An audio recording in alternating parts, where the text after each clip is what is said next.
Tu es tout pour moi.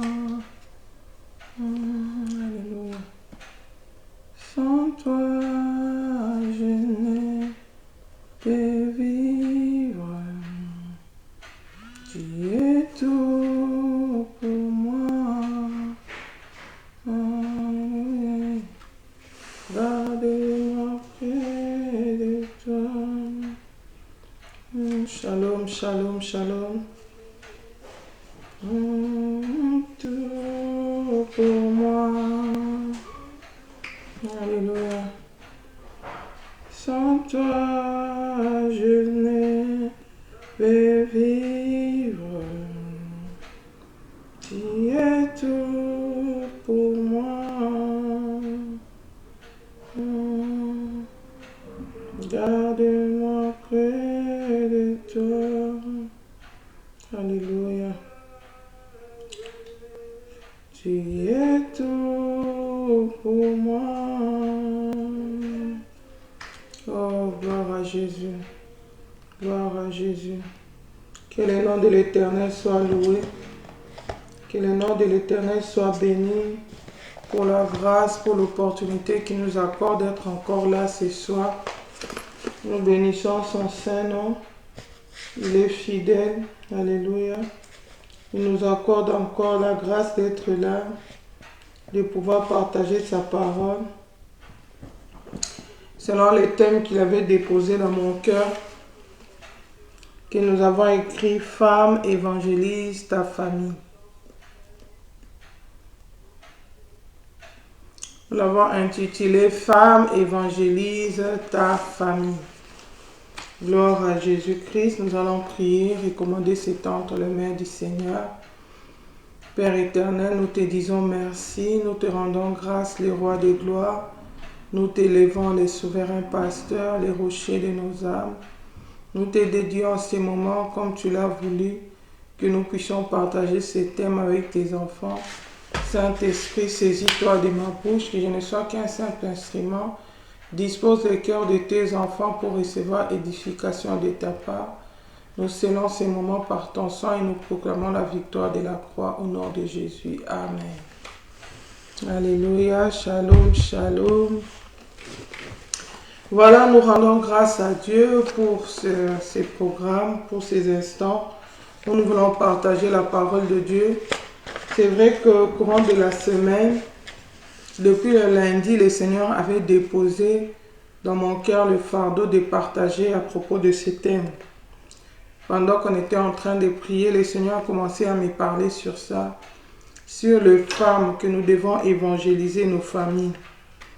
Alors notre texte de base se trouve dans le livre des Actes des Apôtres, dans le livre des Actes des Apôtres, le chapitre 16. Chapitre 16, versets 31 à 33. Je vais lire la parole au nom de Jésus. Dans Actes 16, là-bas, c'est l'histoire des geôliers. Les geôliers qui avaient posé la question aux apôtres, que dois-je faire pour être sauvé?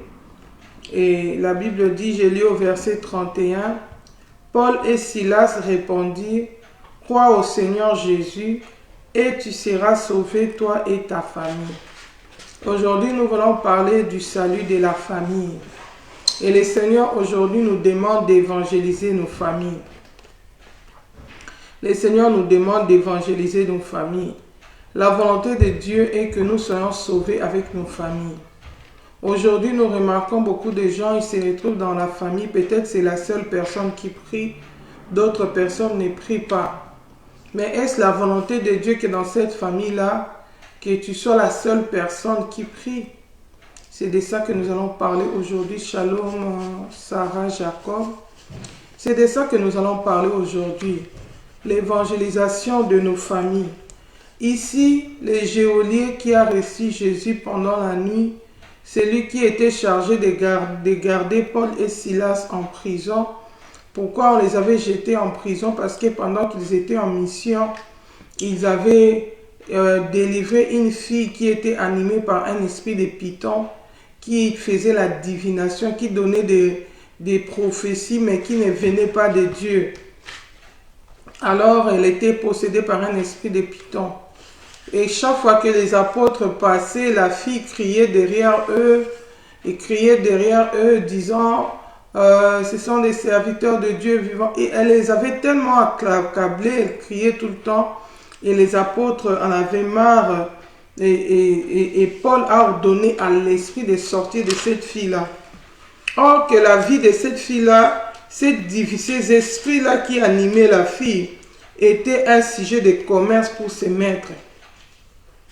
C'était un sujet de commerce pour ses maîtres. Et donc pour eux, même si l'âme meurt, même si l'âme est emprisonnée, pour autant qu'elle leur rapporte de l'argent, elle devait rester dans cet état-là. C'est l'image de ce que nous voyons aujourd'hui dans les églises, dans le corps, dans les assemblées. Beaucoup de serviteurs de Dieu ne disent pas la vérité aux enfants de Dieu, surtout nous les sœurs.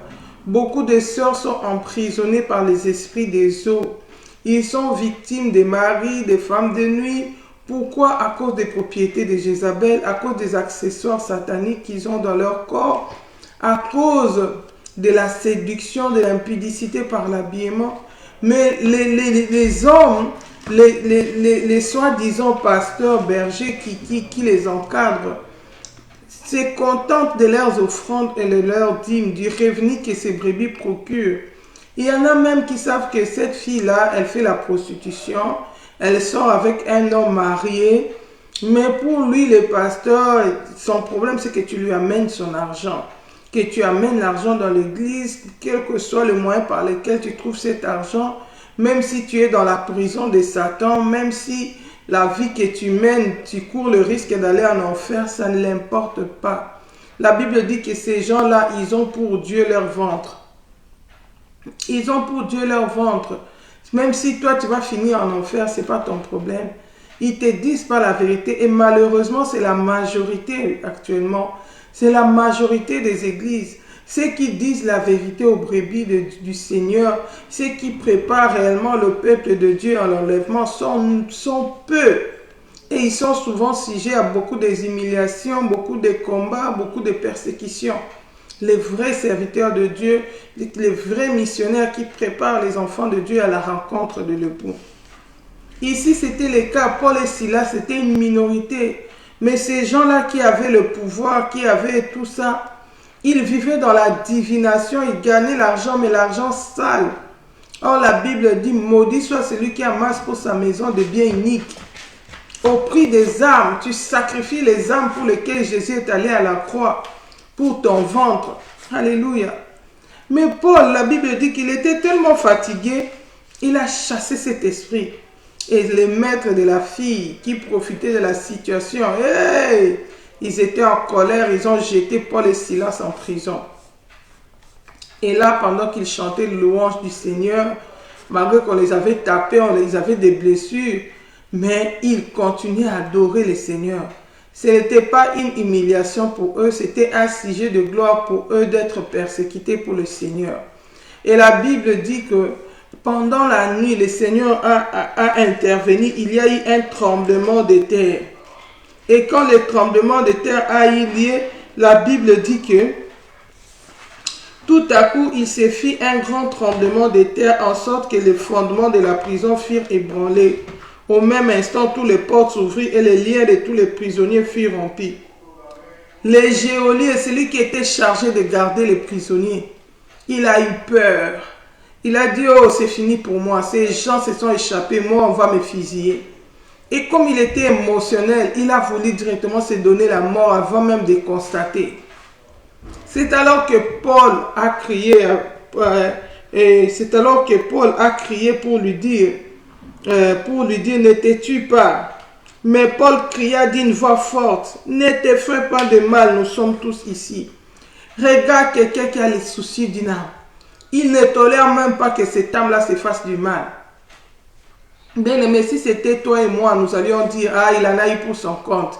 Qu'est-ce qu'il pensait? Qu'ils allaient nous tuer dans cette prison.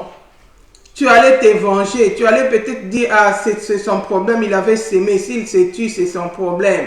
De toute façon, Judas aussi, quand il avait livré Jésus, il s'était tué. Mais Paul avait la compassion des âmes. Il savait le prix d'une âme. Ça a coûté la mort d'un Seigneur. Ça a coûté la mort d'un Dieu. Alléluia. La Bible dit qu'il a crié d'une voix forte, ne te fais point de mal. Bien-aimé, par l'acte seulement que Paul avait posé, le geôlier a reçu Jésus. Il était touché, dit comment ces gens sont si justes jusqu'à ce point. Les liens sont tombés, il y a eu tremblement de terre, ils ne se sont pas enfouis. Ils sont toujours là, ils sont restés dans la prison. Il a dit non, qu'est-ce que je dois faire pour que je sois sauvé? Je n'ai jamais vu ça. Bien-aimé, ça c'est aussi ce qu'on appelle l'évangélisation par la conduite. Beaucoup de gens, ils évangélisent par la parole, mais la conduite contredit. La conduite empêche aux gens de venir au Seigneur. Pourquoi? Parce que le caractère est mauvais. Pourquoi? Parce qu'il a un mauvais caractère. Ça empêche aux gens de donner leur vie à Christ. Mais ici, Paul n'avait pas évangélisé les geôliers. Il n'avait pas évangélisé. La Bible dit, c'est la conduite, le caractère qui a touché. Alléluia. Tu peux te trouver dans une affaire, tu peux te trouver dans une situation de crise où ton droit est violé. Mais la manière dont tu réagis, ça peut aussi gagner une âme. Alléluia. Aujourd'hui, nous parlons de l'évangélisation. Femme évangélise ta famille. Le Seigneur nous appelle à évangéliser nos familles. Alléluia. Je me souviens un jour, quand j'étais jeune, j'étais partie un jour chez un couturier dans mon quartier, au pays, et je l'avais demandé, je ne sais plus si c'était quoi, un habit qu'il devait faire. Mais il avait vraiment, il avait commis une bêtise, je ne sais plus qu'est-ce qu'il avait fait qui n'était pas bien. Et la manière dont il s'était comporté, tu vois, souvent les gens qui font le métier de couturier et tout ça, ils ne disent pas la vérité, il te fait des promesses et puis il vient, il ne tient pas sa parole et tout ça. Alors il s'était mal comporté et j'étais fâchée. Je me souviens ces jours-là, j'étais en colère contre lui. Je ne sais plus qu'est-ce qui s'est passé, mais je l'avais parlé méchamment. Et quand je l'ai parlé méchamment, parce qu'il n'avait pas respecté sa parole, je suis sortie de cet atelier-là. J'ai fait quelques pas, le Saint-Esprit m'a ressaisi. Le Seigneur m'a dit, Fifi, tu viens de mal te comporter. Même si ces messieurs-là avaient agi, il a mal agi.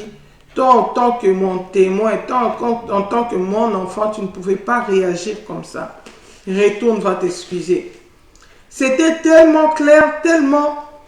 Je n'ai pas pu résister. Je suis retournée. Je suis venue demander pardon à ces messieurs-là. Pourtant, c'est lui qui avait mal agi. Il m'avait fait tort. Mais en tant qu'enfant de Dieu, je ne devais pas...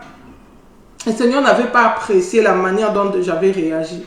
Bien-aimé, le fait d'avoir raison dans une situation ne te justifie pas nécessairement devant le Seigneur. Ces jours-là, quand je lui ai demandé pardon, cet homme-là a été touché. Il a dit, tu pries où? Je vais venir dans votre église. Pourquoi? Parce qu'il ne pouvait pas s'attendre que ce qu'il avait fait, que je pouvais m'excuser, que je pouvais lui demander pardon. Pour d'autres personnes, il va dire, non, c'est mon droit de réagir parce que tu as mal agi. Oh bien-aimé, à quoi ça sert d'avoir les droits et de finir en enfer plutôt que de faire plaisir au cœur du Seigneur? Je l'avais touché par rapport à ma conduite. Alléluia. Par rapport à ma conduite. Je me souviens encore une fois, mon mari était dans une affaire de beaucoup d'argent. Il avait fait avec un monsieur, à l'époque où on était en Afrique, lui était en Europe. Et l'affaire avait mal tourné. Le monsieur qui avait pris son argent était inquiet. Il s'attendait, il se disait... Comment va réagir cet homme? Parce que beaucoup de gens en matière d'argent, ils n'ont plus la maîtrise de soi. Alléluia. Mais mon mari l'a parlé calmement. Il a dit non, le Seigneur est au contrôle, je ne te condamne pas. Je sais que le Seigneur va agir. Il était touché, il a voyagé de l'Europe, il est venu en Afrique. Il a dit, tu es un vrai homme de Dieu. Bien-aimé, est-ce que si les gens t'observent, ils peuvent facilement dire, tu es un vrai enfant de Dieu? Alléluia. Est-ce qu'ils peuvent rendre témoignage que tu es un vrai enfant de Dieu? Ils te voient chaque jour avec la Bible circuler, c'est bien, tu évangélises, mais est-ce que ta conduite aussi évangélise? Ou bien c'est seulement les longues robes, les foulards et tout ça? Alléluia. Aujourd'hui, le Seigneur nous parle d'évangéliser nos maisons. Bien-aimés, nos familles, ce sont les gens qui sont le plus proches de nous. Ce sont les gens qui nous connaissent le mieux. Alléluia. Parce qu'ils vivent avec nous au quotidien. Ils connaissent nos faiblesses. Ils connaissent comment nous mangeons, comment nous rigolons, comment nous... Alors, en tout cas, pour qu'ils viennent suivre notre Dieu, ils doivent être convaincus par notre témoignage. Alléluia. Par notre conduite. Au-dessus de la parole que nous allons amener. Alléluia. Mais notre conduite a une part très importante. Parce que tu peux dire, hey, vous ne priez pas dans cette maison, dans ma maison, ils n'aiment pas prier. Mais est-ce que ta conduite ne les repousse pas? La Bible dit que nous devons avoir une bonne conduite au milieu des païens. Pour que là même ils nous calomnient, quand le Seigneur les visitera, qu'ils reconnaissent et qu'ils louent Dieu. Parce qu'ils ont vu comment nous avions été. Alléluia. Les mondains, les gens de ta famille qui ne connaissent pas le Seigneur, peuvent peut-être te calomnier parce qu'ils n'ont pas la même foi que toi. Peut-être parce que le Seigneur ne s'est pas encore révélé en eux. Mais comment qu'ils voient ta conduite. Mais comment que tu leur parles de Christ. Alléluia. La Bible dit, crois au Seigneur Jésus-Christ, qui sera sauvé toi et ta famille. Pendant que le Seigneur m'a donné cette révélation pour venir parler sur l'évangélisation de nos familles, c'était en pleine intercession. On était avec les sœurs, on priait. Et directement, le Seigneur a commencé à me parler. Il m'a dit, Fifi, tu sais que la plupart d'entre vous, vous témoignez, vous rendez témoignage de ce que j'ai fait dans vos vies. Vous le dites souvent plus à l'église, aux frères dans le Seigneur qu'à vos familles. Alléluia. Qu'à vos enfants. Aujourd'hui, vous allez remarquer, il y a l'écart. Alléluia. Tu peux remarquer un parent qui est un serviteur de Dieu, mais tu vas voir l'écart de la foi du parent avec la foi de l'enfant. Tu vas remarquer que l'écart entre la spiritualité des parents et la spiritualité des enfants. Pourquoi? Parce que nous, en tant que parents, nous sommes plus zélés à témoigner à l'extérieur. Nous sommes plus zélés à parler de ce que Jésus a fait dans nos vies à l'extérieur, mais pas à nos enfants, pas à nos membres de famille. Pourtant, alléluia, pourtant, les enfants de Dieu, les gens qui nous ont précédés dans la Bible, quand ils ont reçu Jésus dans leur vie, la première chose, c'était leur famille. La première chose, nous avons vu l'exemple de ce geôlier ici. Il a dit, qu'est-ce que je dois faire pour que je sois sauvé? Il était tellement touché par la conduite des apôtres, par la puissance de Dieu, la démonstration de la puissance de Dieu qui s'était fait par les tremblements de terre. Il a dit, mais qu'est-ce que je dois faire pour être sauvé? On lui a dit, sois baptisé et crois au Seigneur Jésus-Christ, tu seras sauvé, toi et ta famille. Si tu regardes, cette même nuit-là, ce geôlier s'est fait baptiser pendant la nuit. Il n'a même pas attendu la journée. Parce que dans la circonstance dans laquelle ils étaient, il n'avait pas droit, ses supérieurs, il n'a pas en tant que militaire, il n'avait pas le droit de traiter avec les prisonniers comme ça. Pendant la journée, il ne pouvait pas les... Seulement cette nuit-là, tout s'est passé cette nuit. Alléluia. Quand il y a eu tremblement de terre, la Bible dit, il prit avec lui, je suis dans Acte 16, verset 32, je commence à 31. Paul et Silas répondirent, crois au Seigneur Jésus et tu seras sauvé, toi et ta famille. Et ils lui annoncèrent la parole du Seigneur, ainsi qu'à tous ceux qui étaient dans sa maison. Il les prit avec lui. À 7 heures même de la nuit, il lava leurs plaies et aussitôt il fit baptiser lui et tous les siens. Alléluia. Ce qui nous importe ici, c'est les siens. Il fit baptiser lui et tous les siens. Et pendant que le Seigneur me parlait, il me disait, tu sais pourquoi votre foi aujourd'hui est différente de la foi de vos enfants? Votre consécration est différente de la consécration de vos membres de famille. Parce qu'ils ne sont pas au courant de tout ce que le Seigneur a fait dans vos vies. Alléluia. Ils ne sont pas au courant. Souvent, quand le Seigneur fait quelque chose, nous allons vite témoigner à l'église. Mais nous ne prenons pas le temps de témoigner cela auprès de nos familles. Il y a même d'autres personnes, il a déjà reçu Jésus, sa famille n'est pas au courant. Il s'est déjà dépouillé Il a abandonné les faux cheveux, les bijoux, les maquillages et tout. Sa famille n'est pas au courant. Il cache sa foi. Alléluia. Ils ne sont même pas au courant. Et quand il va vers sa famille, il fait semblant. Alléluia. Elle a encore honte de Jésus-Christ. Alléluia. Mais Jésus nous dit que nous devons les témoigner auprès de nos familles. Nous devons parler de Jésus à nos familles. Aujourd'hui, le Seigneur s'attend que la femme parle de Jésus à sa famille. C'est vrai que nul n'est prophète chez lui. Hein? Je dis, même si je vais les parler, ils ne vont pas croire. Non, toi, fais ta part. Ta part, c'est quoi? Et un bon comportement, qu'ils remarquent que tu as changé. Tu n'as pas seulement changé les vêtements, mais tu as changé aussi la conduite. Qu'ils remarquent, qu'ils voient les changements en toi. Et quand ils vont remarquer les changements, ils vont te poser la question. Tu vas profiter de cela pour leur parler de Christ. C'est ça même la volonté de Dieu pour nous. Alléluia. Si tu regardes les enfants d'Israël quand ils marchaient avec Dieu, l'exemple des enfants d'Israël, la Bible dit quoi? Quand Dieu a fait sortir les enfants d'Israël de l'Égypte, il les avait dit de célébrer la Pâque. Alléluia. Il les avait dit de célébrer la Pâque. Il avait dit que ça doit être une coutume perpétuelle dans leur famille. Ils doivent inculquer ça aussi à leurs enfants. Nous allons lire ça dans le livre de Exode. Exode 12, 24 à 28. Qu'est-ce qui s'est passé là-bas? On va qu'on voit l'exemple de femmes qui ont évangélisé leur famille. Nous allons d'abord voir Exode 12, versets 24 à 28. La Bible nous dit ceci.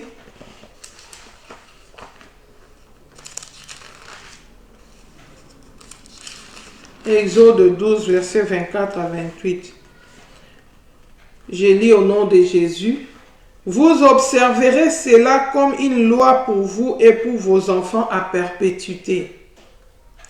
Quand vous serez entrés dans le pays que l'Éternel vous donnera, selon sa promesse, vous observerez cet usage sacré.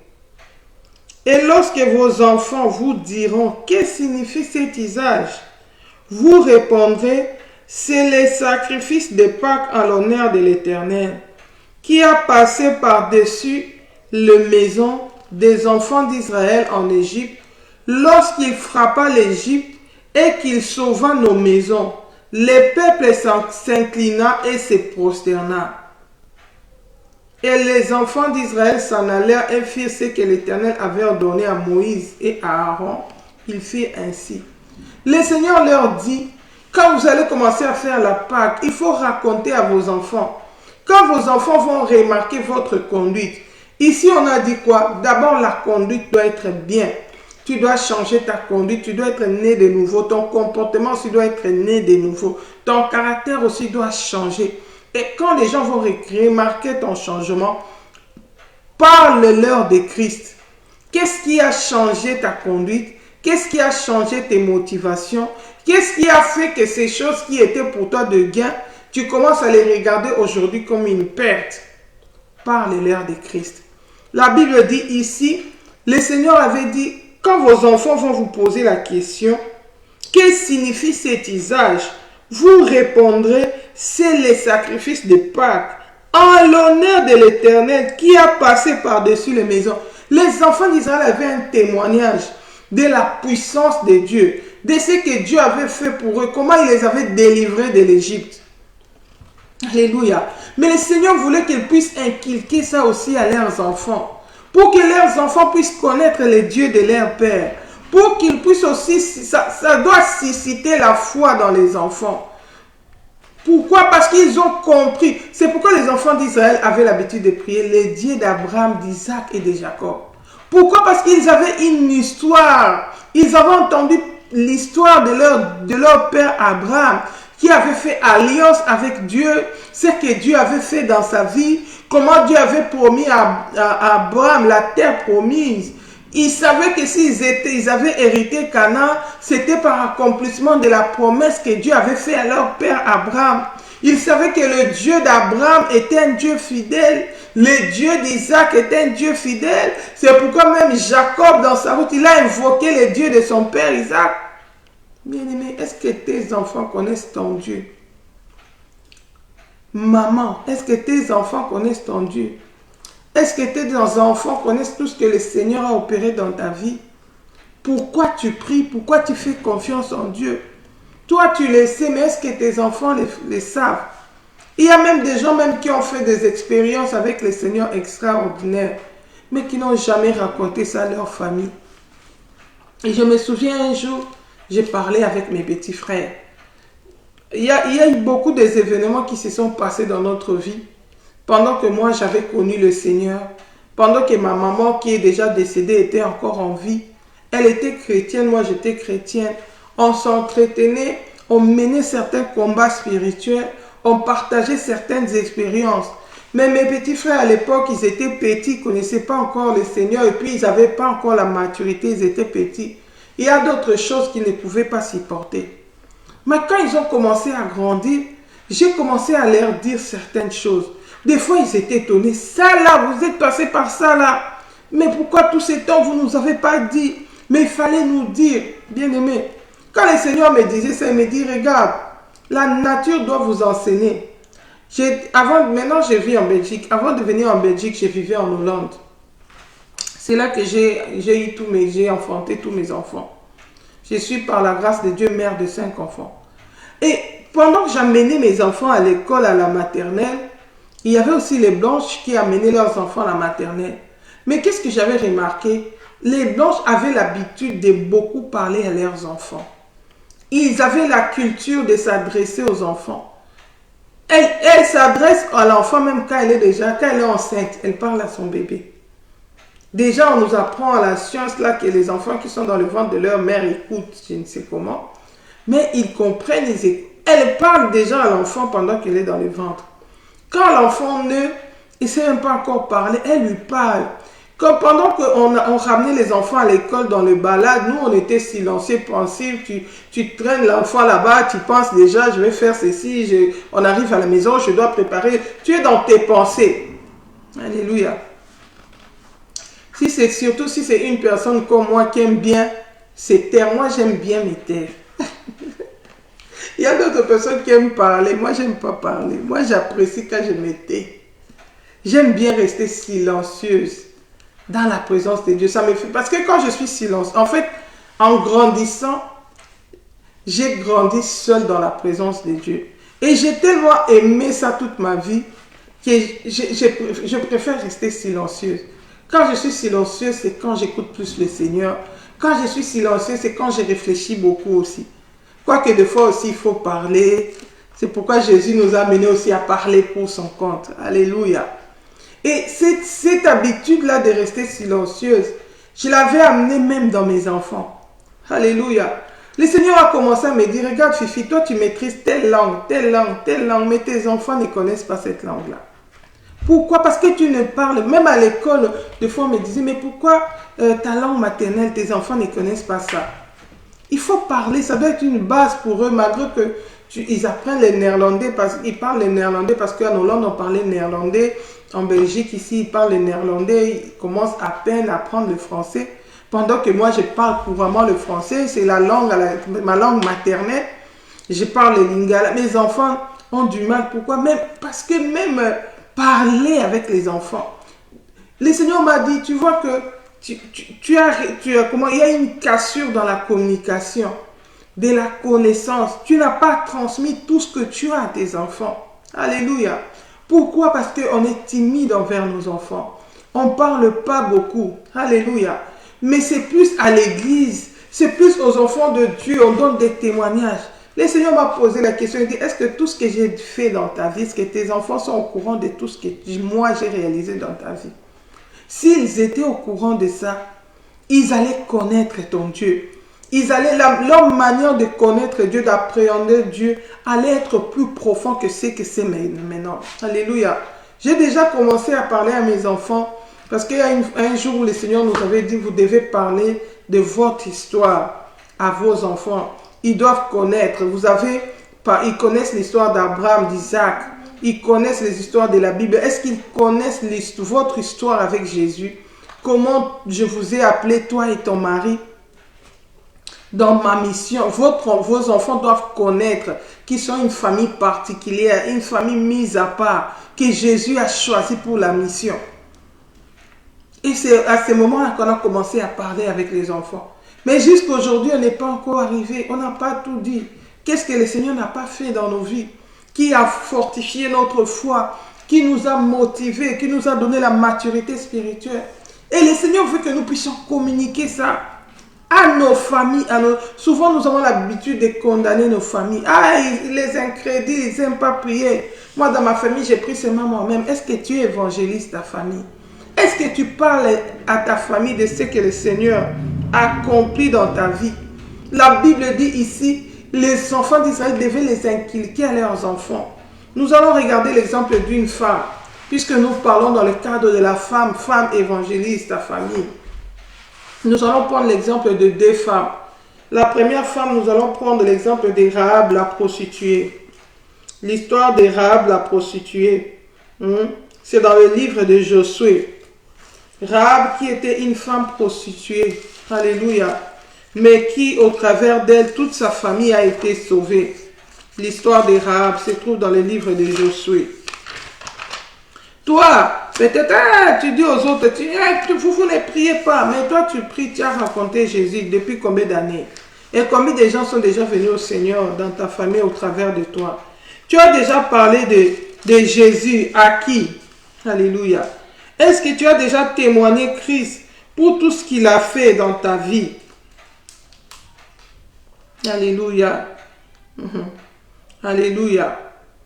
Nous allons voir l'histoire de Josué, de Rahab la prostituée. Nous sommes dans Josué chapitre 6. Josué chapitre 6, verset, nous pouvons lire même au verset 22. La Bible dit, Josué dit aux deux hommes qui avaient exploré le pays, entrez dans la maison de la femme prostituée et faites-en sortir cette femme et tout ce qui lui appartient, comme vous le lui avez juré. Alléluia.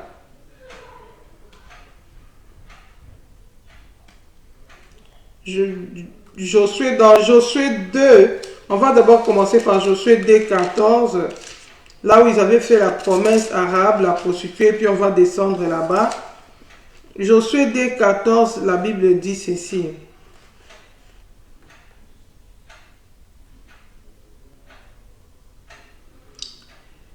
La Bible, je peux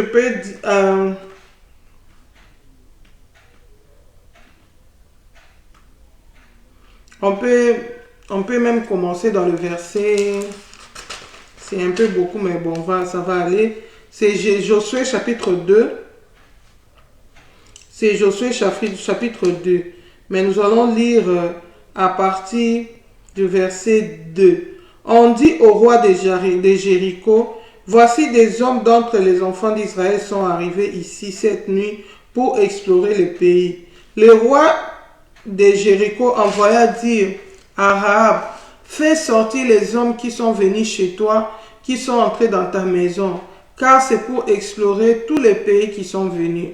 La femme prit les deux hommes et les cacha, et elle dit, il est vrai que ces hommes sont arrivés chez moi, mais je ne savais pas d'où ils étaient. Et comme la porte a dû se fermer de nuit, ces hommes sont sortis. J'ignore où ils sont allés. Hâtez-vous de les poursuivre et vous les atteindrez. Elle les avait fait monter sur le toit et les avait cachés sous des tiges de lin qu'elle avait rangées sur le toit. Ces gens les poursuivirent par le chemin qui mène au gué de Jourdain et l'on ferma la porte après qu'ils furent sortis. Avant que les espions se couchassent, Rahab monta vers eux sur le toit et leur dit, l'Éternel, je le sais, vous a donné ces pays. La terreur que vous inspirez nous a saisis et tous les habitants du pays tremblent devant vous. Alléluia. Car nous avons appris comment, à votre sortie d'Égypte, l'Éternel a mis à sec devant vous les eaux de la mer Rouge et comment vous avez traité les deux rois des Amoréens au-delà du Jourdain, Sion et Og, que vous avez dévoués par interdit. Nous l'avons appris et nous avons perdu courage. Et tous nos esprits sont abattus à votre aspect. Car c'est l'Éternel votre Dieu qui est Dieu, en haut dans le ciel et en bas sur la terre. Et maintenant, je vous prie, jurez moi par l'Éternel que vous aurez pour la maison de mon Père la même bonté que j'ai eue pour vous. Donnez-moi l'assurance que vous laisserez vivre mon père, ma mère, mes frères, mes sœurs et tout ce qui leur appartient, et que vous nous sauverez de la mort. Ces hommes lui répondirent, nous sommes prêts à mourir pour vous si vous ne divulguez pas ce qui nous concerne. Et quand l'Éternel nous donnera le pays, nous agirons envers toi avec bonté et fidélité. Ici, Rahab a reçu l'évangile. Il a reçu la bonne nouvelle de Jésus-Christ. Et Rahab a reçu la bonne nouvelle. Elle a accepté le Dieu d'Israël. Elle a entendu parler de l'Éternel des armées, de ce Dieu qui a délivré Israël de l'Égypte. Comment le Seigneur a délivré ses enfants. Shalom, ma soeur Niclette. Comment le Seigneur a délivré ses enfants. Elle a entendu parler de ça. Et elle a cru en ce Dieu. Elle a préféré recevoir l'Éternel, accepter le Dieu d'Israël comme son Dieu. Alléluia. Elle a reconnu que l'Éternel était le vrai Dieu. Rahab a pris la décision d'aller dans le camp de l'Éternel. Et elle a compris, mais elle n'a pas travaillé seulement pour elle-même. Elle a travaillé pour le salut de son foyer. Alléluia. Elle n'a pas regardé que non, moi, on m'a connue comme une femme prostituée. Si je parle, peut-être ils ne vont pas m'écouter. Tout ça, elle avait les soucis de salut des âmes de sa famille. Alléluia. La bonne nouvelle, elle a caché aux gens de l'extérieur. Elle a caché ça à d'autres personnes. Mais elle a apporté ça à sa famille. La Bible dit que elle a dit aux espions, jurez-moi, donnez-moi l'assurance que vous laisserez vivre mon père, ma mère, mes frères, mes soeurs. Elle avait les soucis de son père, de sa mère, de ses frères, de ses soeurs. Et ça, c'est l'attitude de tous les gens de la Bible. Quand ils reçoivent la bonne nouvelle du royaume, la deuxième chose à faire, c'est partager ça avec leur famille. La majorité ont été baptisés. Les jours où ils ont reçu Jésus, c'était directement avec toute leur famille. Du moins leur famille proche. Du moins leur famille qui ont accepté l'évangile. Alléluia. Parce que quand on dit crois au Seigneur Jésus-Christ, tu seras sauvé, toi et ta famille. C'est la famille qui accepte ton Dieu. Alléluia. La famille qui accepte de te suivre. Alléluia. C'est cette famille-là qui sera sauvée. Qui veut aussi accepter Jésus-Christ comme Seigneur et Sauveur. Mais avant qu'ils puissent accepter, ils doivent écouter. Mais pour qu'ils écoutent, c'est toi qui dois apporter la bonne nouvelle à ta famille. Est-ce que tu témoignes Christ à ta famille? Le Seigneur m'a dit, commencez par raconter tout ce que j'ai fait dans vos vies, à vos familles. Alléluia. Qu'est-ce que le Seigneur a fait dans ta vie? Souvent quand tu as un songe, j'ai un songe, j'ai vu ceci. Tu viens vite partager à l'église. Mais tu n'en as pas en parlé à tes enfants. Tu n'en as pas en parlé à ta famille. Peut-être le Seigneur te donne des avertissements. Nous sommes timides dans nos familles, dans nos enfants. Nous ne parlons pas. Le Seigneur veut que nous puissions les inculquer. Alléluia. La Bible dit, apprends tes enfants la voix de Dieu quand ils sont petits. Quand ils vont devenir grands, ils ne vont pas s'en détourner. Nous voyons comment d'autres gens qui n'ont pas le vrai Dieu, ils sont même prêts à tuer pour leur foi. Ils tuent même les enfants pour leur foi. Alléluia. Pourquoi? Parce que l'enfant a abandonné leur religion qui n'amène pas au ciel. Mais toi, tu as Jésus-Christ de Nazareth, le chemin, la vérité et la vie. En dehors de lui, il n'y a point d'autre Dieu, il n'y a pas de salut. Si tu es là, tu n'as jamais accepté Jésus, je t'invite à lui donner ça, ta vie. Parce qu'il n'y a de salut qu'en lui. La Bible dit, tous ont péché et sont privés de la gloire de Dieu. Toute personne qui est née d'un homme a commis un jour un péché. Et il n'y a de pardon que dans le nom de Jésus-Christ. Il est le seul qui est allé à la croix, qui a versé son sang pour le salut de l'humanité. En dehors de lui, tout ce qui se dit de Dieu, ce sont des idoles. Ils ne peuvent pas sauver. C'est la vanité. En dehors de Jésus, il n'y a pas de salut. Pour entrer dans le royaume de Dieu, il faut accepter Jésus-Christ comme son Seigneur et Sauveur. Il faut se repentir de sa vie de péché. Il faut abandonner la vie de péché. Il faut se détourner de ses péchés. Si tu négliges Jésus, même si tu fais des sacrifices, tu fais des rites, des rituels, tu vas dans des temples, tu fais des cérémonies, ça ne va t'amener nulle part. La Bible dit, sans l'effusion de sang, il n'y a point de pardon de péché.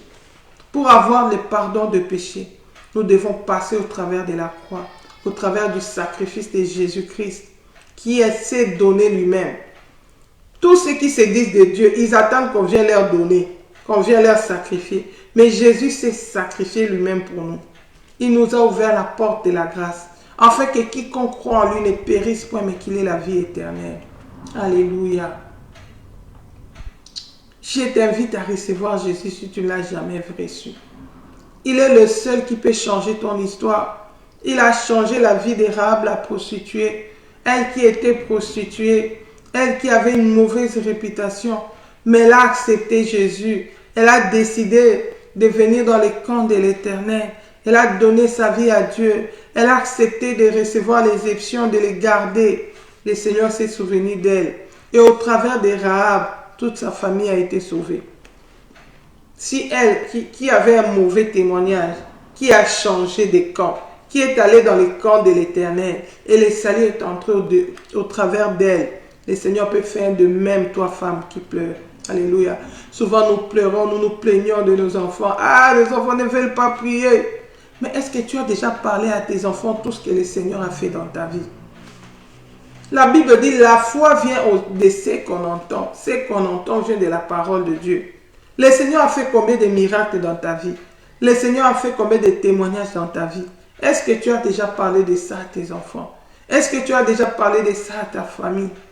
Ils te voient prier, mais est-ce que tu les as déjà expliqué pourquoi tu pries? Pourquoi tu as donné ta vie à Christ? Pourquoi tu as pris la décision de donner ta vie à Christ? Aujourd'hui, le Seigneur nous interpelle.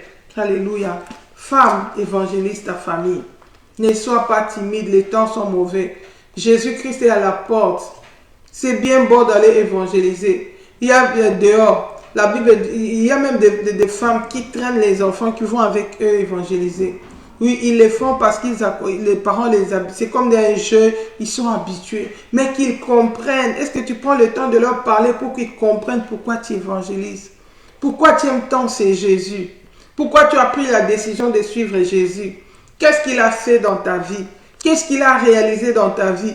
Bien aimé, ça va susciter la foi de tes enfants. Ça fera que les jours où ils se retrouveront dans des problèmes, ils vont invoquer les dieux de leur père, les dieux de leur mère, les dieux de leur grande sœur, les dieux de leur grand frère. Ici, Rahab était une femme prostituée, elle n'était pas mère, elle n'avait pas encore d'enfant, mais elle a évangélisé son père, elle a évangélisé sa mère, elle a évangélisé ses frères et ses sœurs.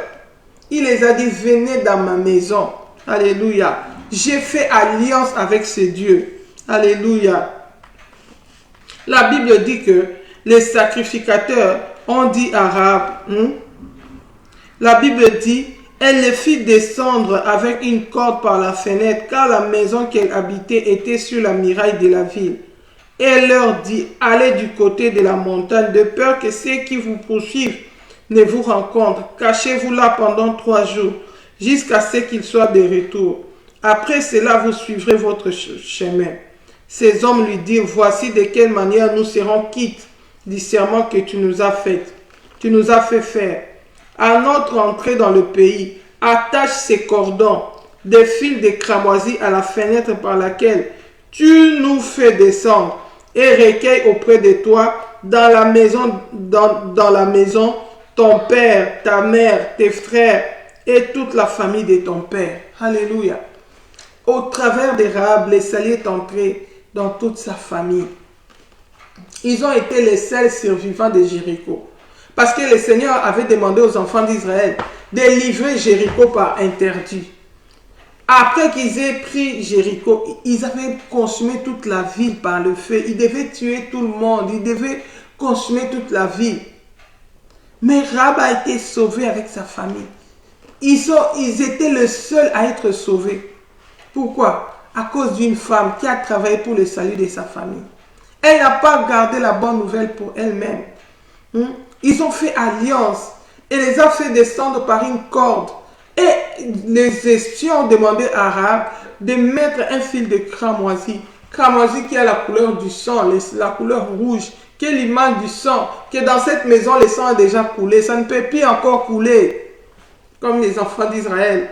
En Égypte, ils avaient mis les sangs de boucs et de taureaux.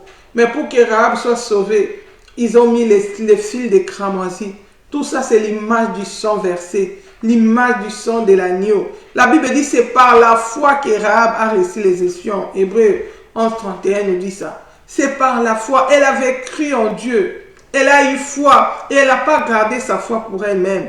Elle est partie raconter à sa famille. C'est Dieu d'Israël va venir prendre cette ville.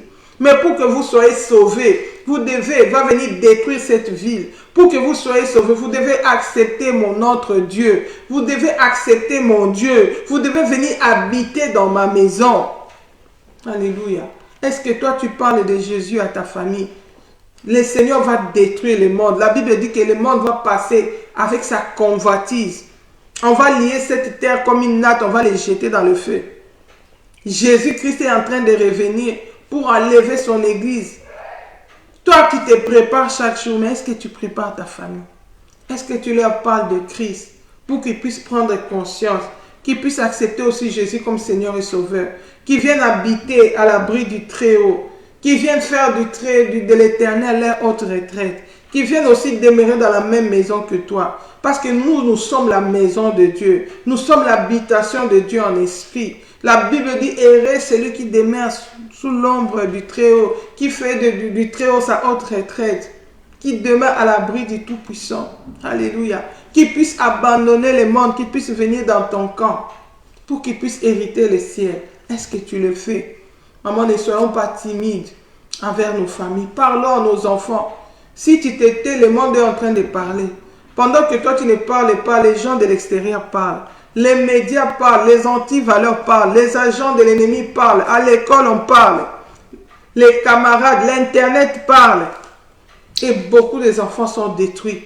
Beaucoup des enfants sont abîmés. Pourquoi? Toi, son parent, tu connais la vérité, mais tu es timide. Tu ne parles pas pour susciter la foi. Tu ne témoignes pas ce que Dieu a fait dans ta vie. Alléluia. Avant d'aller parler aux gens, commence dans ta maison. Alléluia. Même si tu as déjà commencé, ils te méprisent, ce n'est pas grave. Tu n'es pas la première personne. Ne te fatigue pas. Même si ça n'apporte pas de fruits aujourd'hui, continue. Si nous voyons l'exemple de Jésus, Jésus qui était Dieu, il est allé prêcher. Alléluia. Il est allé prêcher dans sa patrie, dans sa propre famille. Mais on l'a méprisé. Si tu regardes Jésus à Nazareth, il n'avait pas fait beaucoup de miracles. Parce que la Bible dit, il n'est prophète chez lui. On va regarder dans Matthieu chapitre 13, versets 53 à 58. On va voir l'exemple de Jésus quand il est allé prêcher sa propre famille. Alléluia. Matthieu 13, 53 à 58. La Bible nous dit ceci.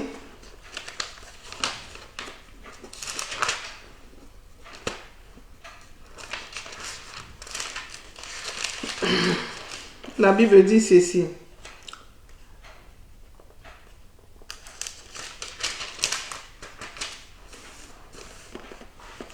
Le verset 53. Lorsque Jésus eut achevé ses paraboles, il partit de là. S'étant rendu dans sa patrie. Là, Jésus est parti dans sa maison, dans sa patrie, dans sa famille. Il enseignait dans la synagogue. De sorte que ceux qui l'entendirent étaient étonnés et disaient, d'où lui viennent cette sagesse et ces miracles? N'est-ce pas le fils du charpentier? N'est-ce pas Marie qui est sa mère? Jacques, Joseph, Simon et Jude, ne sont-ils pas ses frères? Et ses sœurs, ne sont-elles pas toutes parmi nous? D'où lui viennent donc toutes ces choses? Il était pour eux une occasion de chute. Mais Jésus leur dit, un prophète n'est méprisé que dans sa patrie et dans sa maison. Et il ne fit pas beaucoup de miracles dans ces lieux à cause de leur incrédulité. Ce n'est pas facile. Ne pense pas que si tu commences à parler à ta famille, tout le monde va se convertir du coup. Ils peuvent te mépriser. Ils peuvent te dire, toi, qu'est-ce que tu connais? Toi, tu es un enfant. À peine tu commences à prier, tu te prétends. Toi, ils peuvent se vanter. Alléluia. Jésus était Dieu. La Bible dit quand il est allé prêcher dans sa patrie, c'est même Jésus qui ressuscitait des morts, qui faisait des miracles, qui guérissait des malades. Quand il est parti, il a enseigné dans des synagogues, mais il est parti enseigner dans la synagogue de sa propre famille. On le méprisait. Alléluia. On dit, mais comment il peut parler comme ça? D'où viennent tous ces miracles-là? Cette sagesse et ces miracles. Au lieu qu'ils soient étonnés, qu'ils comprennent que ça, ce n'est que Dieu qui peut faire. Comment cet enfant que nous avons vu grandir ici, il commence à faire des miracles et nous, on est toujours là. Il commence à parler avec sagesse. D'où vient cette sagesse? Que nous voulons connaître son secret pour que nous aussi, nous puissions suivre emprunter ses voies. Non, ils se sont mis à critiquer. Ah, ça c'est le fils de Joseph. Mais le fils de Joseph, c'était Dieu. Alléluia. Il était le chemin, la vérité, la vie. Ah. Des fois, je pense à ces gens qui ont vécu avec Jésus en chair comme ça. Hein? Les apôtres, les gens qui ont dormi sur l'épaule. Oh, quel privilège! Hein? Toucher un peu la peau de Jésus comme ça. Alléluia! Mais ils ont ces Jésus-là, ils les méprisent. Alléluia! Ah. Ça, c'est pas l'enfant de Marie. Hein? C'est pas le fils de Joseph, ces charpentiers-là. Et ils sont en train d'expliquer l'histoire. Ils sont en train d'expliquer l'origine. Ils sont en train de minimiser la grâce. Bien-aimés, beaucoup de gens ont fait des expériences extraordinaires avec le Seigneur. Ils ont témoigné, les vies des millions étaient sauvées. Les vies des gens de l'extérieur étaient sauvées. Mais dans leur propre famille, on leur prend à la légère. Ne te décourage pas, ça n'a pas commencé d'aujourd'hui. Ça date depuis l'époque de Jésus. Jésus a dit, un prophète n'est méprisé que dans sa patrie et dans sa maison. À cause de cette incrédulité-là, lui qui était Dieu, la Bible dit qu'il ne fit pas beaucoup de miracles dans ces lieux à cause de leur incrédulité. Mais même s'il n'a pas fait beaucoup de miracles, il a fait quand même quelques miracles. Alléluia. Il y a quand même des gens qui ont crié en Jésus parce qu'ils ont trouvé qu'il était différent, que jamais homme n'a parlé comme lui. Alléluia. Tu vas voir Jésus, sa maman Marie, alléluia, qui avait connu Christ, qui avait la révélation de Christ, parce que Marie connaissait qui était Jésus. Parce qu'avant même qu'elle ne devienne enceinte, elle avait eu la visitation de l'ange. Elle savait que Jésus était le sauveur de l'humanité. C'est pourquoi même dans les noces de Canaan, il a dit, faites ce qu'il vous dira. Il connaissait que Jésus était capable d'opérer les miracles, que Jésus était Dieu. Il les faisait confiance. Elle n'a pas gardé, elle connaissait, elle n'a pas gardé la bonne nouvelle pour elle-même. Marie a témoigné de Christ. Elle a inculqué Jésus même à ses autres enfants. À tel point que tous les enfants de Marie servaient le Seigneur. Tous les enfants de Marie avaient suivi Christ. Alléluia. La Bible dit ici, dans le verset 55, on a dit, n'est-ce pas Marie qui est sa mère, Jacques, Joseph, Simon et Jude. Ça, ce sont les frères de Jésus. D'autres gens ne savent pas que Jésus sur la terre, il avait aussi des frères. Ils pensent qu'il était le fils unique de sa mère. Non, Jésus sur la terre avait des frères et des sœurs. Marie n'est pas morte vierge. Comme d'autres gens, ils prient la Vierge Marie. Marie ne sauve pas. Marie, c'est une créature qui avait trouvé la grâce de porter le Seigneur. Mais en dehors de Jésus, d'ailleurs quand Jésus était né, elle n'était plus vierge. Parce que quand une femme donne naissance à un enfant, elle perd sa virginité. Alléluia. Parce que la membrane se coupe pour que la tête de l'enfant sorte. Mais ici, en dehors de Jésus, Marie avait eu d'autres enfants. La Bible dit que Jésus était le premier-né. Il y avait aussi Jacques, il y avait aussi Joseph, il y avait aussi Simon. Joseph avait donné le nom de Joseph à un de ses fils. Il y avait aussi Simon, il y avait aussi Jude. Quel privilège que d'être le petit frère ou le petit sœur de Jésus. Si tu rates le ciel, c'est que tu es maudit. Le petit sœur de Jésus. Alléluia. La Bible dit que Jésus avait ses frères. Il y avait Jacques, il y avait Joseph, il y avait Simon, il y avait Jude. C'était les frères de Jésus. Il n'avait pas seulement que des frères. Il avait aussi des sœurs. Alléluia. La Bible dit, et ses sœurs, ne sont-elles pas toutes parmi nous? Alléluia. Jésus avait aussi des sœurs. Il avait des frères et des sœurs. Alléluia. Marie a travaillé. Si tu regardes dans la Bible, on nous montre l'exemple de Marie dans l'acte des apôtres quand le Saint-Esprit est descendu. Marie était là avec les frères de Jésus. Alléluia. C'est le dernier verset que nous allons lire. C'est Actes des apôtres, chapitre 1, versets 11 à 14. Actes des apôtres, chapitre 1, versets 11 à 14. La Bible nous dit...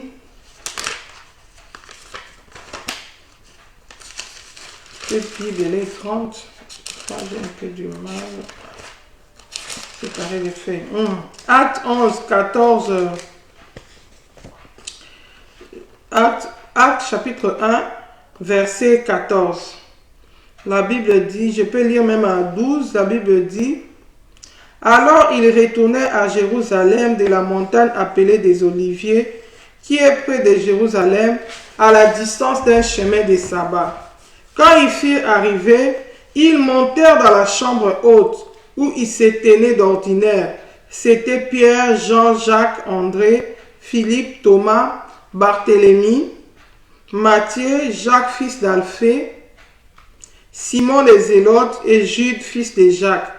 Tous d'un commun accord persévéraient dans la prière avec les femmes et Marie, mère de Jésus, et avec les frères de Jésus. Alléluia. Marie avait inculqué Christ à ses enfants aussi. Alléluia. C'est Marie qui avait eu la révélation avant qu'elle ne tombe enceinte. C'est elle qui connaissait l'identité de Jésus. Jésus n'était pas famille. Hein.